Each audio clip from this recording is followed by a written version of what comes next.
Bem, pessoal, boa noite. Estamos começando mais uma live hoje, uma live muito especial. Nós vamos falar um tema que eu entendo que é dos mais relevantes, se não o mais relevante da nossa sociedade, do nosso país, no nosso estado, da nossa cidade. Hoje eu tenho a alegria de receber uma convidada muito especial. Daqui a pouco vai estar aparecendo aí na sua telinha.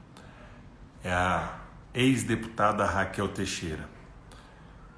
A deputada Raquel, na verdade, ela foi deputada, mas ela é, por formação, por tudo, uma grande educadora.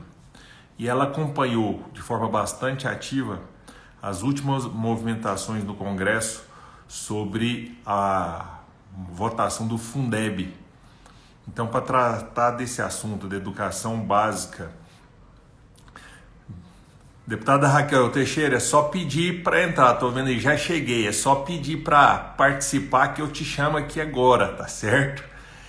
E a deputada Raquel Teixeira, além de acompanhar, tem uma formação gigantesca na área da educação, conhece a fundo de dentro da sala de aula, da gestão, de todo o sistema educacional do nosso estado, do nosso país. Educação que é extremamente importante para o nosso desenvolvimento. E falar com ela, tenho convicção que vai abrir o nosso pensamento sobre vários pontos importantes de reflexão. Reflexão essa em especial nesse momento que nós estamos passando, que é da pandemia. O que muda, qual que é o reflexo e as consequências sobre a educação, o que nós vamos ganhar de experiência e quais são as mudanças que, provocadas pela pandemia, foram aceleradas, virão para ficar e serão indispensáveis para que a gente possa melhorar a educação brasileira. A deputada ainda não chamou, ela já apareceu aqui, mas ela não pediu para participar. Então, vou aguardar um pouquinho aqui até ela pedir para participar, que aí a gente entra. Bem, pessoal, vamos falar um pouquinho sobre o que é o Fundeb. O Fundo de Manutenção e Desenvolvimento da Educação Básica e Valorização do Magistério, que é o Fundeb, ele existe com essa nomenclatura mais precisamente desde o ano de 2007. Coincidentemente, ano em que a ex-deputada Raquel Teixeira era congressista e que acompanhou toda essa implementação inicial e o desenrolar, o desenvolvimento do Fundeb nos primeiros anos. Ele sucede o Fundef, que era um fundo que vigorou por 10 anos e que foi aprimorado com a maior participação de recursos dos 3 entes federados, nos 3 níveis, estados, municípios e União. Ele visa, o Fundeb, redistribuir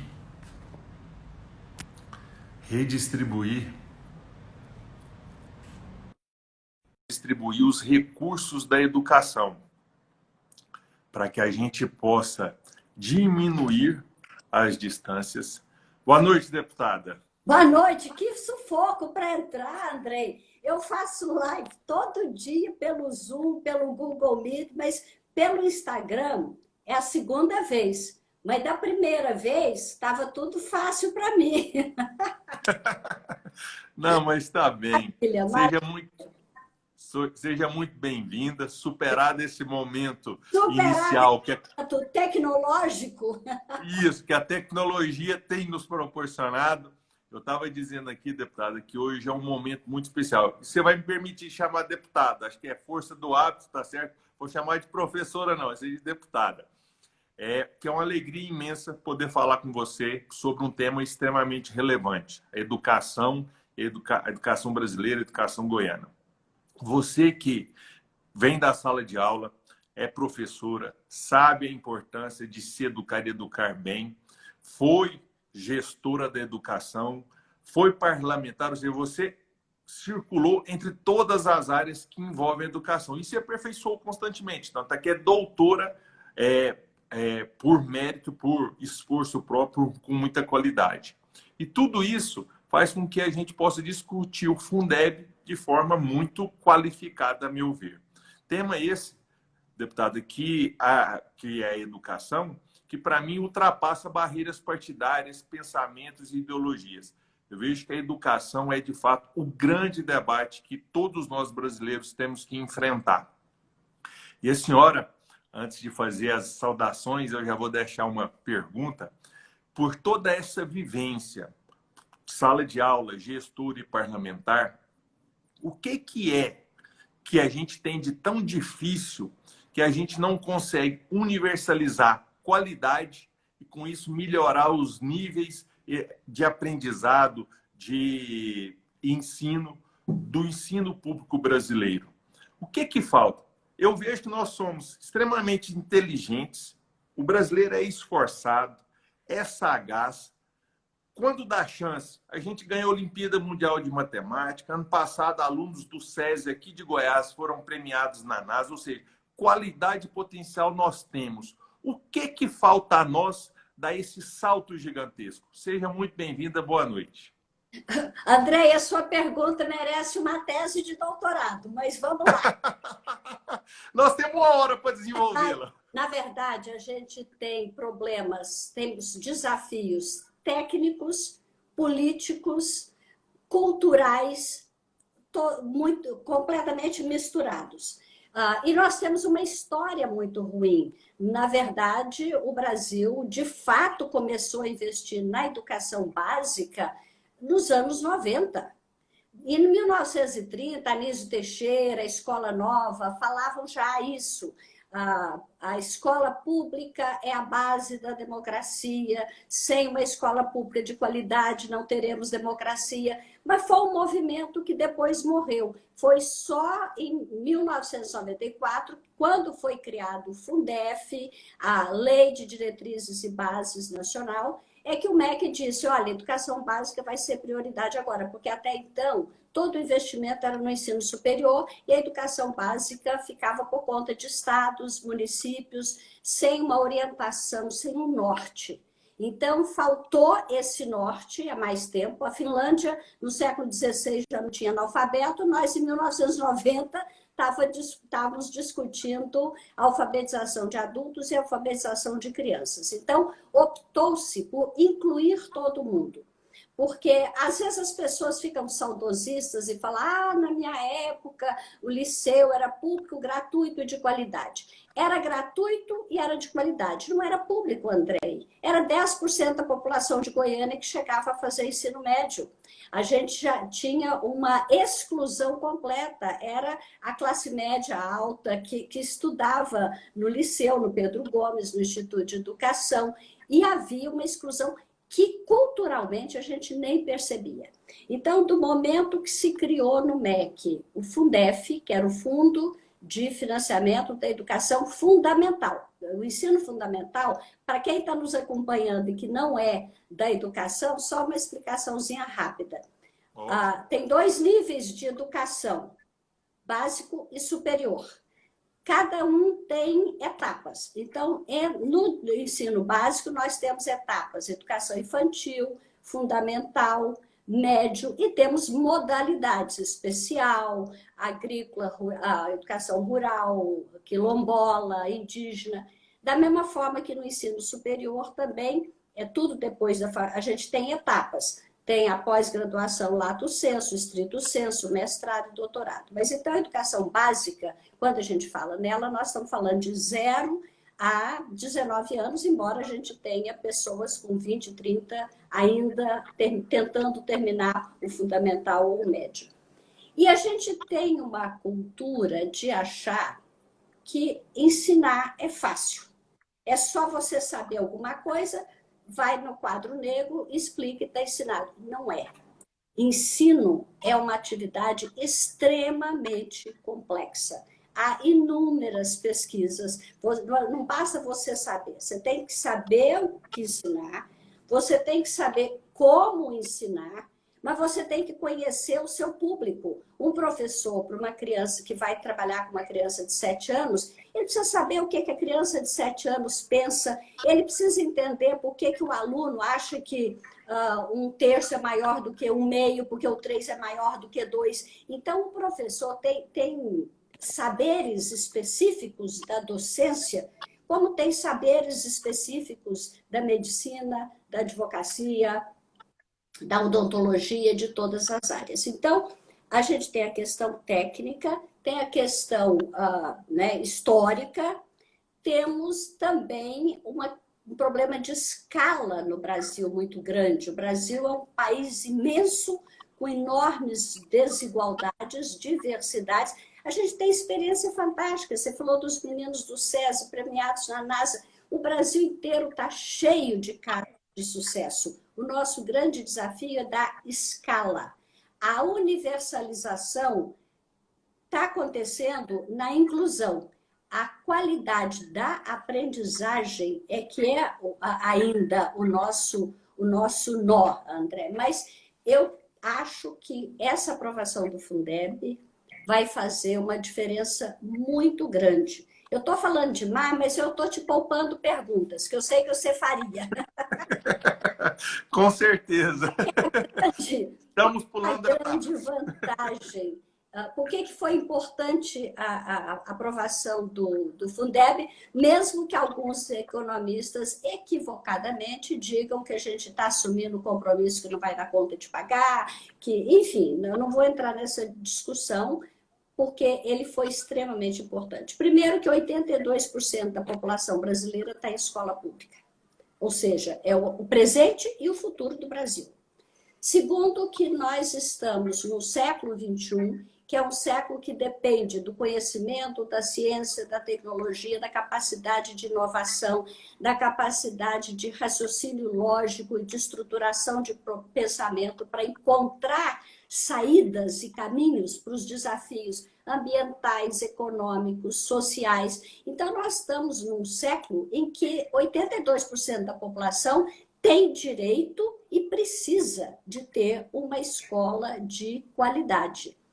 Por que há essa desigualdade no Brasil? Só para você ter ideia, tem município cujo estudante, mesmo com Fundeb, mas com a falta de complementação da União, tem município que gasta R$3.000 por ano por aluno, tem município que gasta 7.500, R$10.000 por aluno. Então, esse novo Fundeb, que é o Fundo de Manutenção da Educação Básica e Valorização dos Professores, porque sem professor não tem educação de qualidade. Então, o que esse Fundeb tem de diferente? Primeiro, ele virou permanente. Ele foi constitucionalizado. Hoje ele é parte da... Eu estou falando hoje, mas ainda falta votar no Senado. Eu estou apostando que vai dar certo. Então, mas tudo indica que sim. Mas ele vira permanente, porque ele era temporário. Então, você ficava sempre na insegurança se esse dinheiro aconteceria ou não. Em segundo lugar, os estados e os municípios mantêm, basicamente sozinhos, esse desafio imenso de escolas, e a União, que é quem recebe todos os impostos, o ente rico, não é, dos três, a União contribuía com 10% do que os estados e municípios gastavam. Então, esse dinheiro dava para ir para 9 estados, 7 do Nordeste, 2 do Norte, que eram os mais pobres, e o dinheiro acabava. Goiás nunca recebeu um tostão da União, do Fundeb Nacional. Agora, tem municípios que vão receber. Por quê? O que aconteceu? A renovação, além de torná-lo permanente, aumentou a contribuição da União. Ela vai passar de 10% para 23% em 6 anos. O ano que vem é só 12%, depois é 15%, depois é 17%, 19%, 21%, até chegar em 23%. Mas esse dinheiro novo que vem, ele tem aplicação muito específica. Os 10% continuam como estão e vão atender os 9 estados que precisam. Dos outros 13%, 2,5% vão ser para as redes que se destacarem e tiverem progresso, que apresentarem bons resultados de aprendizagem de estímulo.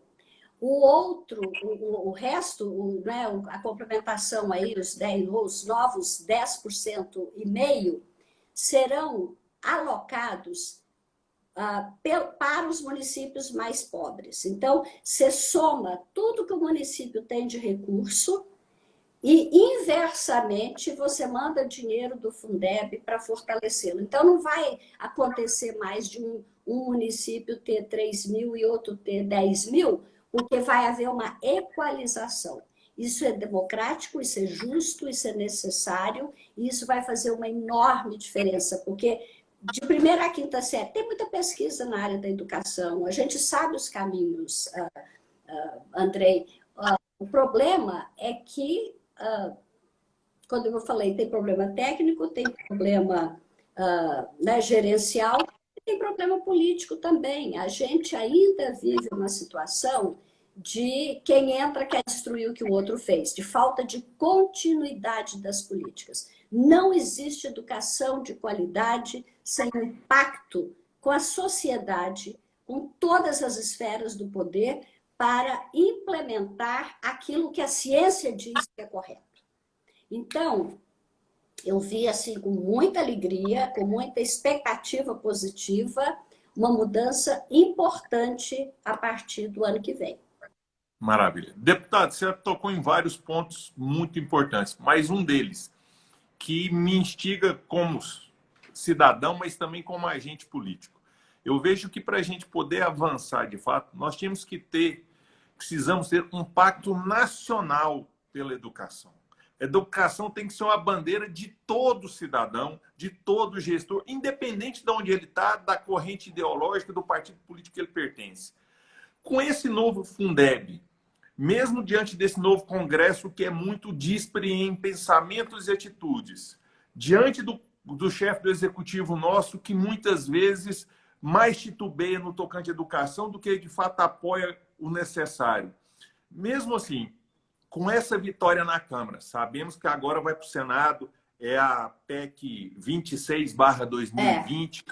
Você acredita que há possibilidade de nós fazermos um pacto nacional, como outras nações fizeram? A senhora muito bem falou da Finlândia, mas nós temos exemplos como Coreia do Sul e tal, e muitos dizem que o Brasil passou o boom de dar o grande salto e se tornar uma potência quando a população jovem era muito superior do que a adulta e a idosa. E isso agora está virando a curva. A senhora acha que nós podemos ter esse pacto? E esse momento histórico foi perdido ou nós temos como aproveitar? Olha, esse momento histórico gerou várias consequências, muitas negativas, algumas positivas. Em relação a essa ideia do pacto, Andrei, a ausência do MEC, porque tem 1 ano e meio que a gente não tem ministro, a gente não tem MEC. Então, há uma ausência total da União, que inclusive tentou atrapalhar a votação, tentou adiar, e depois viu que exatamente o pacto criado é que impediu que o governo não aprovasse. Porque o que aconteceu nesse meio tempo? O CONSED, que é o Conselho dos Secretários Estaduais de Educação, a Undime, que é a União Nacional dos secretários municipais, né? Aliás, o Marcelo tem um papel belíssimo na Undime, se fortaleceram, trabalharam juntos, muito unidos, com o terceiro setor, com sindicatos, com SED, Undime. Eu, por exemplo, eu fui muito atuante nesse processo todo, porque nós criamos um grupo chamado Instituto Educatores, de ex-secretários estaduais de educação, e esse Instituto Educatores teve um papel enorme na condução desse processo todo. Então, essa ausência do MEC, de certa forma, criou uma aglutinação. Agora, precisa ter uma direção firme do MEC. É só o MEC que pode, por exemplo, influenciar as universidades na formação de professor. A gente sabe que a formação de professor hoje deixa muito a desejar. Não é? O professor não aprende na faculdade aquilo que ele vai precisar na sala de aula, e eu poderia citar inúmeras pesquisas mostrando isso. Uma outra forma que eu tenho atuado bastante, Andrei, por isso eu estou acompanhando e estou entusiasmada, eu faço uma consultoria para a Secretaria de Estado de São Paulo. O secretário Rosselli criou um conselho, chama Conselho de Gestão da Educação de São Paulo. É um grupo pequeno, somos eu, a Viviane Sena, o Gustavo Iosp, algumas pessoas, 4, 5 pessoas que têm vivência com a área educacional, e tudo que acontece em São Paulo passa por esse conselho. A gente tem reunião o tempo todo, então eu estou acompanhando. E eu estou orientando um trabalho de formação continuada de professores nesse momento de pandemia. E eu noto que a mudança acontece entre os professores também. Então, esse é o momento que a gente é o momento de dar a virada, a gente não pode perder. Primeiro, que o professor tinha muito medo da tecnologia, achava que a tecnologia ia substituí-lo, que ele ia perder emprego, que ele não sabe lidar com a tecnologia, que o aluno é craque, ele não sabe nada. O professor foi obrigado a entrar de cabeça na questão da tecnologia e descobriu que a coisa mais importante no processo de ensino-aprendizagem é ele, é o professor. A tecnologia é o hardware, É o meio, né? Caminho. Agora, o que você vai fazer com a tecnologia, aí entra o professor. Então, eles hoje estão convencidos de que a tecnologia ajudou e vai ajudar muito. É claro que essa pandemia trouxe muito sofrimento. Escancarou as desigualdades de uma forma assustadora. A gente sabia disso, mas a pandemia acelerou o processo de mostrar que enquanto uma família de nível socioeconômico alto, cada filho tem seu smartphone, o seu laptop, uma mesinha para estudar, um quarto tranquilo, as casas das famílias mais pobres têm às vezes 3, 4 filhos dormindo no mesmo quarto, e um celular para todos os estudantes da família, um celular para todas as crianças. Então, isso também não pode continuar. Nós temos feito uma campanha grande, eu tenho atuado assim, meio como ativista mesmo, através do Educatores e de outros caminhos. Nós não podemos aceitar que a educação, com o aumento do Fundeb e com a constatação do que nós tivemos, que a gente não faça a infraestrutura das escolas melhorar no sentido de garantir água, energia e banda larga para todas as escolas. Banda larga passou a ser necessidade. No projeto do Fundeb, Andrei, 15% dele, 70% é para pagar professor. Aliás, profissionais da educação. Incluiu quem não é professor também, o que o outro excluía. Mas 15... Passou de 60 para 70? Passou de 60 para 70 porque não fala mais professor, fala profissionais da educação. Era uma injustiça o que acontecia com as pessoas, os profissionais que são educadores dentro de uma escola, mas não tinham responsabilidade da sala de aula. E passou e obrigou 15% de investimento de capital. Eu achei meio muito, eu tenho um pouco de medo quando fala assim, de repente comprar computador de qualquer jeito, mas é uma forma das escolas e as redes que trabalham com seriedade poder levar para as escolas equipamentos, esse apoio. E a gente tem que ter escola mais bonita também, não é, Andrei? Olha, eu fico furiosa quando eu vejo, com todo respeito, você que é advogado, quem for da área jurídica que está me acompanhando, mas você pega os prédios da área jurídica, os tribunais, são prédios, assim, suntuosos. Aí você pega uma escola, eu acho que isso é ruim para o Brasil, mostra qual é a prioridade do país.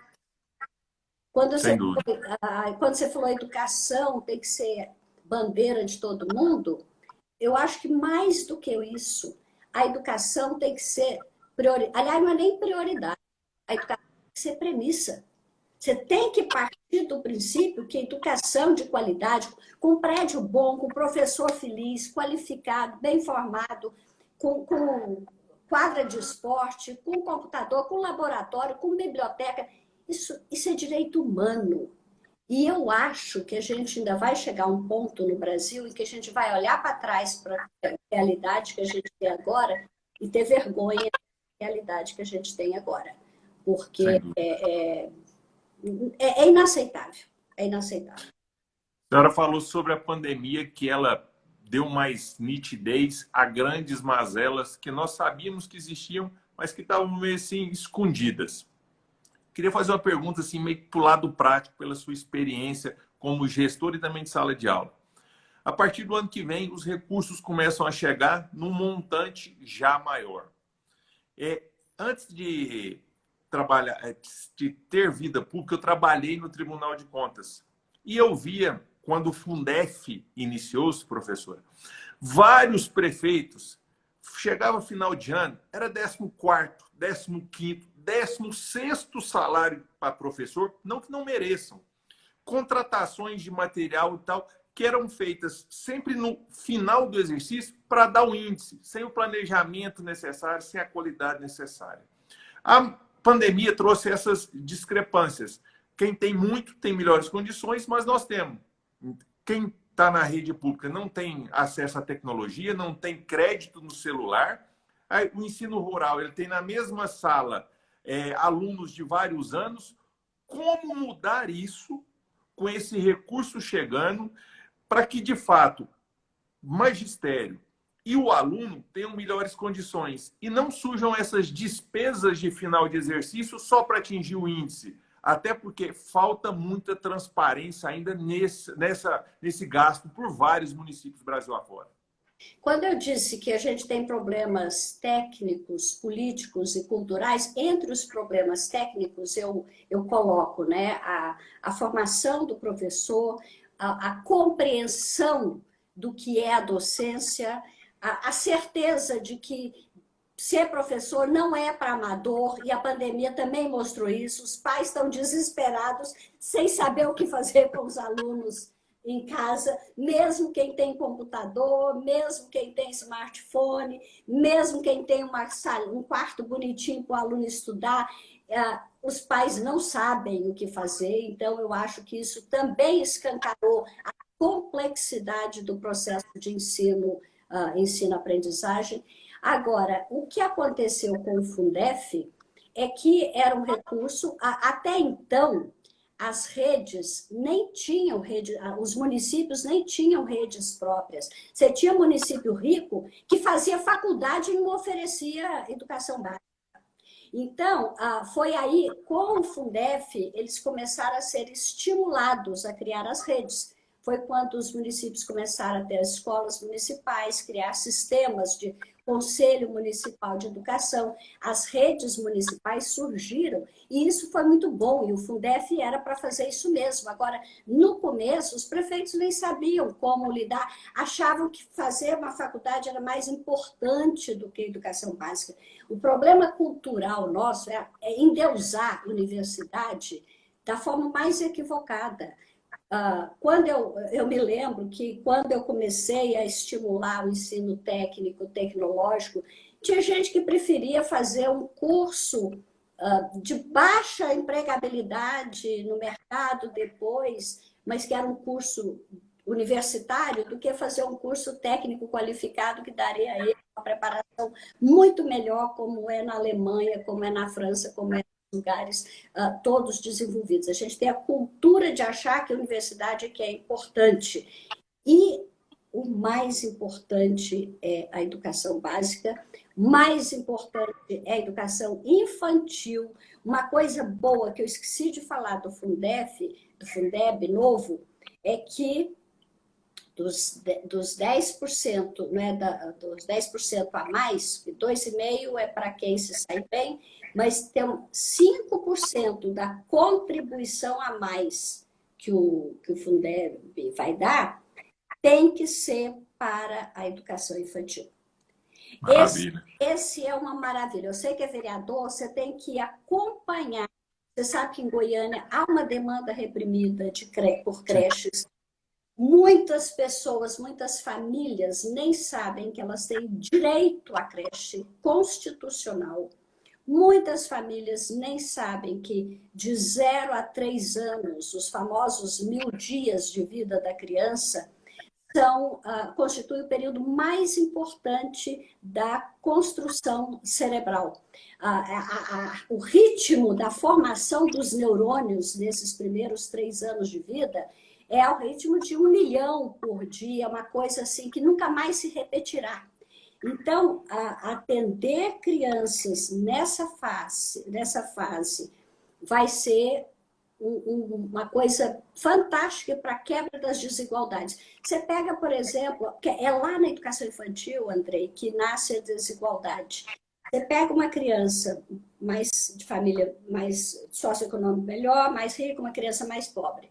A criança de uma família de nível melhor, com 2 anos vai para a creche, mesmo que não vá em casa, ele tem massa, ele tem encaixe, ele tem formas, ele tem bola, ele vai aprendendo, ele desenvolve a musculação, motor, faz desenvolvimento motor, ele tem noção espacial de formas, triângulo, quadrado, canta, a mãe lê história, o pai lê história, ele é exposto a uma linguagem muito mais avançada. A criança que fica sozinha em casa, porque a mãe está trabalhando e fica com um irmãozinho de 7, 8 anos que fica tomando conta de 1, de 2, essa criança não tem estímulo, ela não desenvolve rotinas de alimentação, de higiene, de hábitos, de boa saúde, de bem-estar.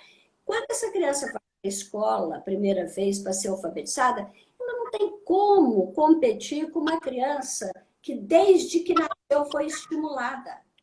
Então, a educação infantil, você como vereador, repito, tem que fazer um esclarecimento grande da importância das mães levarem as crianças, né, para essa fase, para desenvolvimento. De 0 a 6 anos é a oportunidade de ouro para o desenvolvimento cognitivo, emocional, psicológico.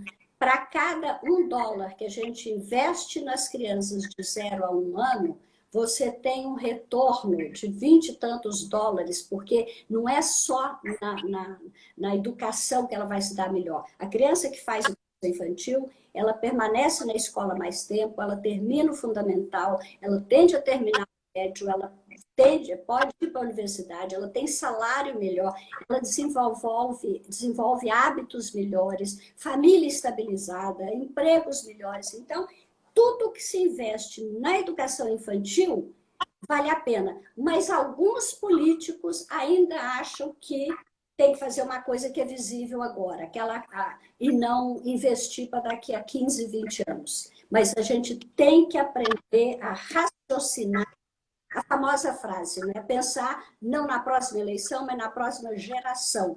Nós temos que aprender a pensar no Brasil que nós queremos daqui a 15, 20 anos.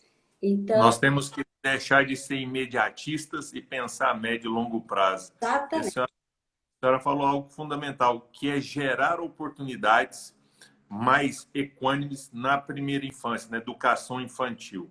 Aqui em Goiânia, de fato, nós temos um déficit bastante antigo, professor. E eu já quero até te informar uma boa notícia. Durante esse período de pandemia, foi acelerado por parte da prefeitura, pelo prefeito Íris, já estão em execução para serem entregues nos próximos dias mais de 2.000 vagas e até dezembro nós atingiremos quase 5.000 novas vagas em CIMEIs, para que a gente possa reduzir de forma substancial. Além disso, sempre buscando a formação e a melhoria dos profissionais. E esse é um ponto que eu queria debater mais com a senhora.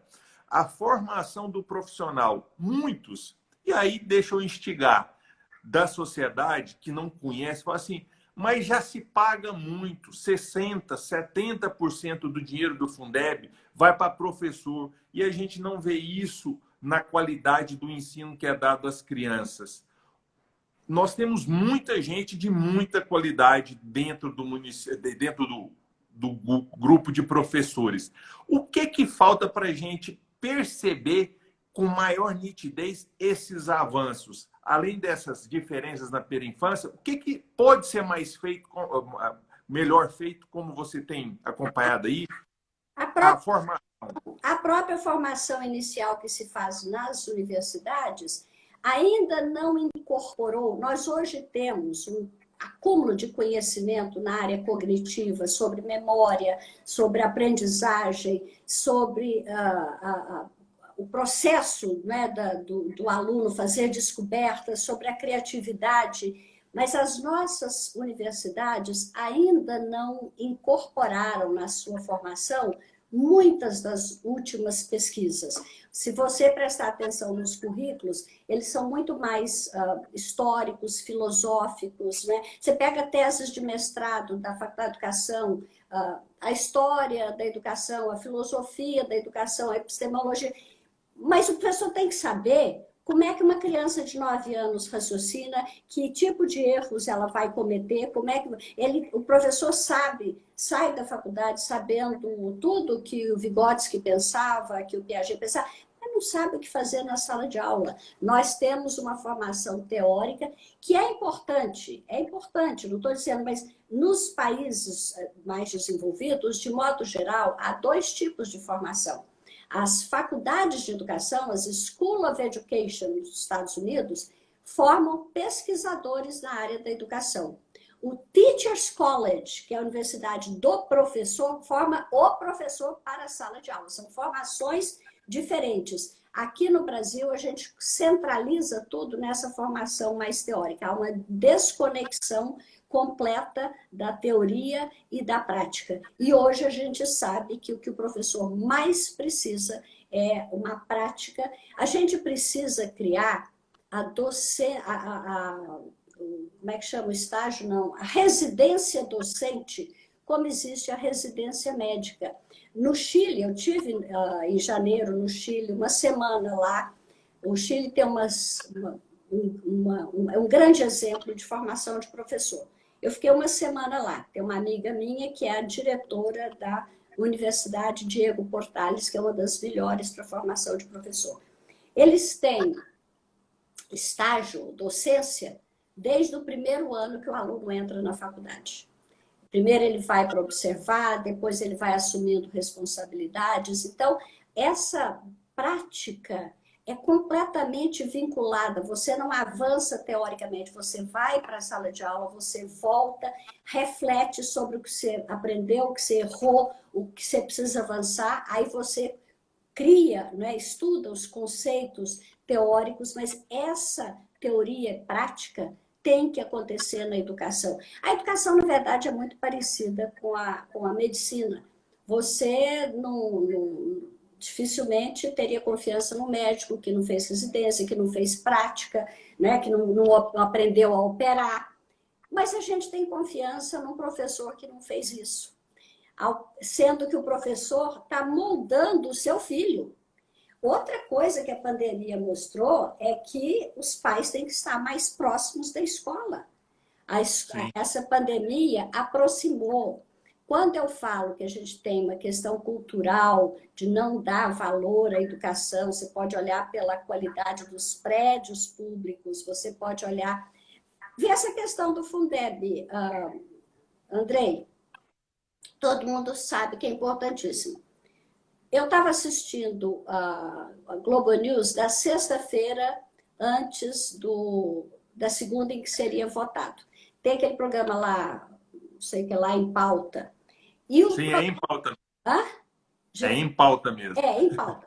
E o Marcelo, que acho que ele chama, a pessoa que conduz lá, a gente tinha 4 ou 5 grandes comentaristas de televisão, grandes jornalistas, grandes profissionais. O condutor do Em Pauta sempre pergunta: qual que é a sua expectativa para a semana que vem? Qual que é o assunto que vai estar em pauta? Você imagina, era sexta-feira, Fundeb ia ser votado segunda. Nenhum falou: eu quero acompanhar a votação do Fundeb. Nenhum. Entendeu? Então, isso mostra a importância que a gente dá. Eu já vi pais e mães de nível socioeconômico alto da minha relação, falar antes da pandemia, que agora está mudando.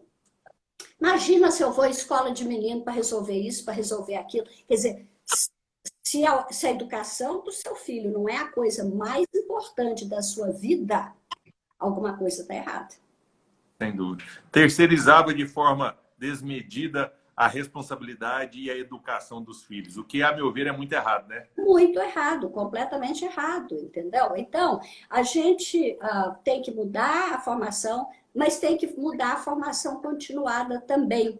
Eu mesma, quando fui secretária de Educação a primeira vez, em 99, iniciei grandes programas de formação de professores, que são importantes, foram importantíssimos na época. A gente ia para Pirinópolis, ia para Pousada, fazia grandes eventos, 600, 700 professores.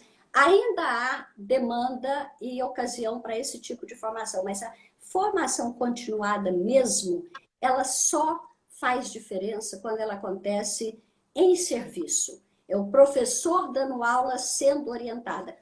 Uma das coisas que eu estou fazendo em São Paulo, e estou muito entusiasmada, eu tomei com carta branca lá do secretário, do governador, para criar um programa de formação continuada, e já estou trabalhando nisso. A gente está trabalhando, inclusive eu tenho um programa semanal lá, através do Centro de Mídias, toda quinta-feira eu tenho 1 hora de conversa com 180 mil professores. Então, eu estou aprendendo muito, eles participam muito. Eu tenho uma média de 10, 15 mil participantes por semana. E a gente está bolando, né? Já está funcionando, já está funcionando remotamente, mas ele vai entrar em vigor também para o retorno presencial. O grande desafio, a preparação que a gente está fazendo agora é esse apoio, porque agora você imagina, André, 190 mil professores, 3,5 milhões de alunos, 5.200 escolas. A gente não tinha até agora uma voz unificada dizendo aos professores o que se espera deles. Era tudo muito solto, entendeu? Sim. Agora nós temos a Base Nacional Comum Curricular, que tem um currículo que é nacional. A gente está trabalhando nisso. Temos uma reforma do ensino médio que deve mudar muito a aceitação. E a gente, então, como é que você faz? Você não tem noção da logística que a gente usa para uma coisa que é feita aqui, orientada aqui, depois de ouvir todo mundo, como é que você garante que ela é aplicada, implementada lá na ponta de 5.200 escolas? Como medir isso, né? Então, você tem um sistema de logística, de acompanhamento muito, muito impressionante, muito importante, mas a gente tem que estar junto, porque senão o professor se sente abandonado, se sente sozinho. E como ele está muito perdido nesse momento de ensino remoto, ele foi obrigado a fazer ensino remoto, ele é muito bem-vindo, todo o apoio que a gente está dando. Então, acho que é um momento propício para a virada. Maravilha. A pandemia trouxe sofrimento sem tamanho. E isso nada apaga.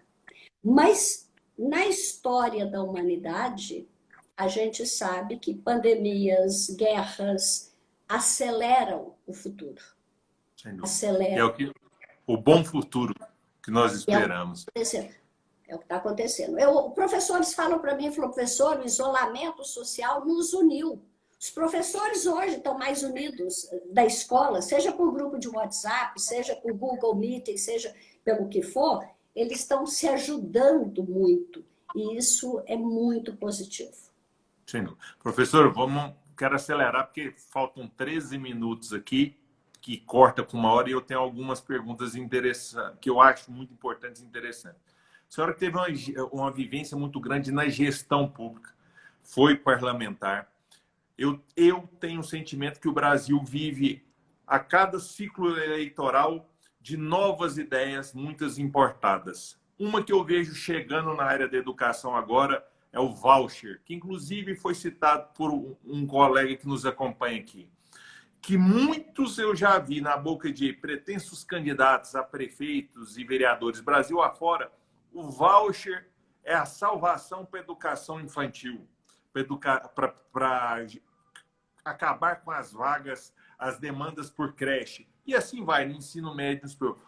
O Chile, que foi citado pela senhora, é um dos grandes exemplos e usado como a panaceia de bom exemplo. O que você pensa sobre o voucher na educação? Eu já li algo seu que você tem um ponto diferente. O Chile já mudou, viu? Todos os estudos científicos mostraram que os alunos que têm voucher e os alunos que não têm voucher não houve muita diferença na aprendizagem, no nível de aprendizagem. Você tem os vouchers em vários lugares, você tem as escolas charter nos Estados Unidos, você tem as escolas Academy na Inglaterra, que é uma espécie de escola charter na Inglaterra. Em todos os países do mundo, existe um percentual do sistema educacional que é oferecido de forma diferente do sistema público. O que o Marconi quis implementar aqui em Goiás, com as OS, era uma experiência nesse sentido, e eu trabalhei muito nisso, porque eu era completamente contra, mas do momento que eu aceitei a ser secretária, aí eu me dei a tarefa de buscar um modelo que garantisse qualidade para os professores, autonomia, salários, trabalhei muito nisso. Nunca implementamos porque o Tribunal de Justiça, houve uma contestação do Ministério Público e o Tribunal de Justiça nunca julgou essa causa.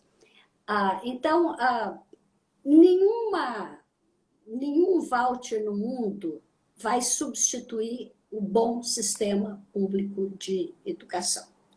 Ele pode ter um percentual. Uma das brigas que houve na aprovação do Fundeb é que o Partido Novo apresentou uma emenda para poder usar o dinheiro do Fundeb com voucher. Foi derrotada. Foi derrotada, mas negociou-se uma coisa que ficou melhor, que é 5% tem que ser dedicado à educação. A questão do voucher na educação infantil surgiu principalmente diferente de outros níveis na educação infantil. Porque vários estados, Rio Grande do Sul é o melhor exemplo, já fazem a oferta da educação infantil com esses vouchers. Inclusive o Adriano, que é daqui de Goiás, professor da Universidade Federal de Goiás, que é hoje o secretário de Educação de Porto Alegre, está fazendo experiência nesse sentido. Ele foi um dos defensores dessa ideia. Porque a legislação que existe hoje sobre educação infantil obriga o prefeito a fazer prédios com determinadas exigências arquitetônicas caras, exige um determinado número de pedagogos para fazer tarefas que há questionamento se precisa ser pedagogo ou não. Há um descompasso no modelo que a gente tem hoje, que a solução não é necessariamente um voucher, mas é um ajuste naquilo que um bom sistema público deve ter. Então, esse é um ponto polêmico, é uma das discussões, mas a votação maciça do Congresso contra mostrou que o Brasil ainda não está querendo esse modelo. Deputado, a senhora falou também sobre o ensino médio. O ensino médio no Brasil muitas vezes é compreendido e visto como a preparação para eu passar no vestibular, hoje passar no Enem, ter uma nota alta no Enem, escolher uma boa faculdade. Mas, em paralelo a isso, nós temos o ensino técnico, que você bem falou, que incentivou, que fomentou e que tem um valor muito relevante para a nossa sociedade. Qual que é a análise que você faz hoje, em âmbito nacional no Estado, do ensino técnico e a necessidade ou não de se priorizar o ensino técnico quando a pessoa está no ensino médio? O grande desafio hoje no Brasil é o ensino médio, Andrei. A gente já, né, até a nota da primeira à quinta já melhorou nacionalmente, a gente está conseguindo melhorar. O Fundamental 2, O ensino técnico está estacionado, estagnado, desde 2011, não sai da mesma nota.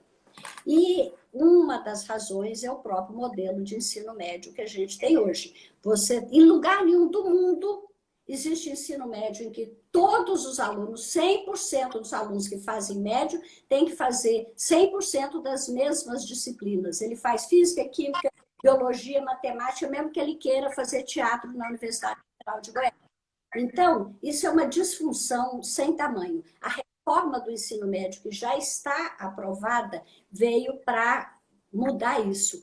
Criou itinerários de formação diferentes. Você pode, no ensino médio, escolher, como é em qualquer high school americana, por exemplo, qualquer ensino médio em qualquer país do mundo. Você escolhe, com a orientação dos professores, você escolhe um itinerário, um percurso formativo que vai área, né? A área, pensando o que você vai fazer depois. E uma das boas introduções da reforma do ensino médio foi poder fazer o ensino técnico junto, paralelamente. Dentro do ensino médio, você faz a formação técnica. Agora, infelizmente, quando ia começar a entrar em vigor, mudou o governo. O governo que entrou, como eu disse, há 1 ano e meio a gente não tem MEC e há uma certa discordância sobre essa reforma do ensino médio. Agora, nós em São Paulo estamos usando.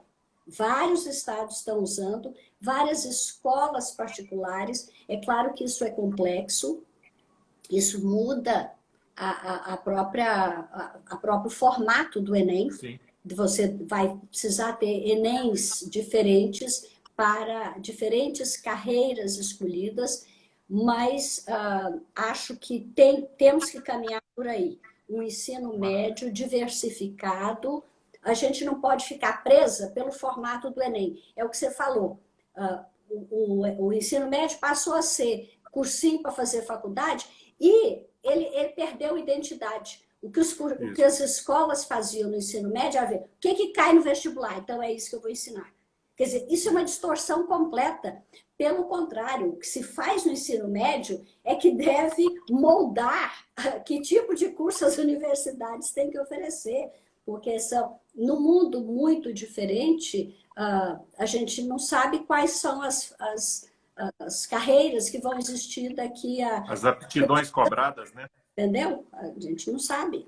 Então, eu sou defensora da reforma do ensino médio como ela está acontecendo. Ela vai fazer... Professora, ótimo. E é o que tem que seguir mesmo. Nós temos que ir paralelo o tradicional ensino médio e também a formação técnica. E isso de acordo com as aptidões próprias e o desejo de cada adolescente que vão projetar e propiciar um profissional melhor, um ser humano melhor. Nós estamos no meio de uma pandemia. Tudo vai ser diferente. Agora uma pergunta que responda se quiser. Se a Raquel Teixeira hoje estivesse num cargo público, qual seria a ação dela para a educação, em especial a educação dos goianos, pós-pandemia? O que a senhora entende que deve ser a prioridade número 1 de um gestor da área educacional? Independente de nível. Formação e valorização do professor. Investir na profissionalização da carreira. Até hoje a gente acha, vai ser professor assim, ele quer mudar o mundo, ele gosta de criança, ele é idealista. Não é isso que define o professor. Ele pode ser idealista, ele pode querer mudar o mundo, ele pode gostar de criança, mas magistério é uma profissão e tem que ser encarada como uma profissão complexa, séria. Então, eu investiria tudo na formação e valorização dos professores, na construção de escolas com ambientes acolhedores, com apoio socioemocional para alunos e professores, com espaço, com a infraestrutura que permitisse o aluno ficar mais tempo. Nós temos que expandir o número de horas. Não tem nenhum país que tem menos do que 7 horas de aula por dia. No Brasil, nós temos 4. Então, é muito pouco o tempo em que o aluno fica exposto ao conhecimento, à inovação, à interação. Essa pandemia mostrou que a coisa mais importante é a interação. A tecnologia é importante, ela pode ensinar conteúdos pontuais, mas o desenvolvimento do raciocínio, o desenvolvimento do pensamento lógico requer um ambiente estruturado de sala de aula, com o professor orientando isso e com os alunos trocando ideias. Então, a escola pós-pandemia tem que ser completamente diferente. O aluno tem que aprender competências e habilidades mais do que conteúdo específico. Mas aí daria outra tese. Eu sei que seu tempo está acabando, eu não sei nem quanto tempo eu tenho mais. Nós temos mais 2 minutos, mas já tem uma provocação aqui da Juliane, que quer uma nova live, me convocando a fazer uma nova live com a senhora. Da minha parte, será um imenso prazer. Se a senhora tiver disposição e a gente achar um horário na sua agenda, já fica pré-agendado. São várias as pessoas que participam, que estão participando. De forma especial, quero agradecer 2 grandes amigos, Pedro Bittar e o Rodrigo Riso, que estão aqui acompanhando, fora várias outras pessoas. Rodrigo Riso, que é fã número 1 da senhora. E eu dele. Pedro também, que maravilha que o Pedro está aí. Muito obrigada, Juliane, querida, Pedro, Rodrigo, todos que estão. Eu não estou lendo, porque senão eu não presto atenção no que você está falando.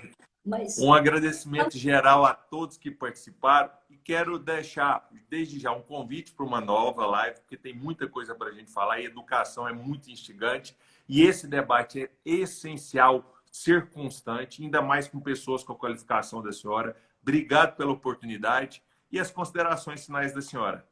Primeiro, eu quero agradecer de coração e dizer que a gente encontrando um horário, estou sempre aberta, né? Falar sobre educação é o que mais me enche o coração de alegria.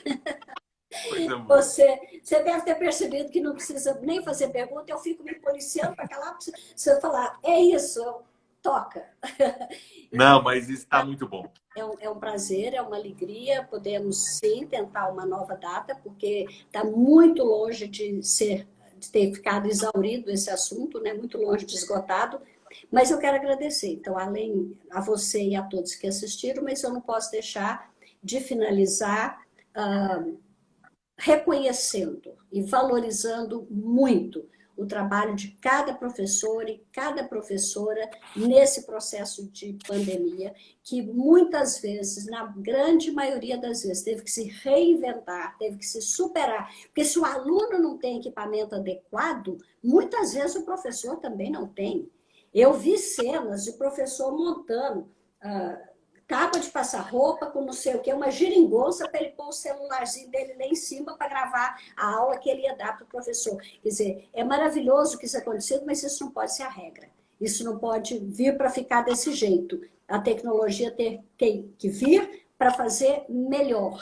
Então, meu reconhecimento e gratidão a todos os profissionais da educação que têm segurado esse momento com tanta garra, com tanta competência, tanta disposição.